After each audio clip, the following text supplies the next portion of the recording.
the ultimate guide to building custom VW Dune Buggy. Have you ever wanted to build your own custom VW Dune Buggy? In this quick 1-minute guide, I'll summarize the key steps so you can start your dream beach buggy project. Body.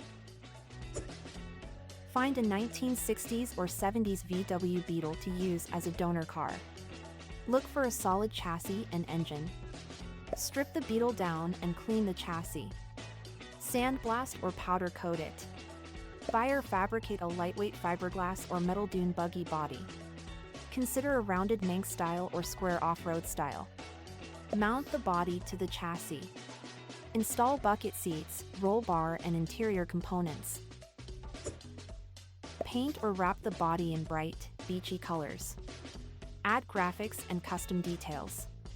Carefully wire up all the electronics like lights and gauges. Bolt in the engine, suspension, wheels, steering, and pedals. Register your finished Dune Buggy, get insurance, and head for the sand dunes. That summarizes the key steps for an epic VW Dune Buggy build.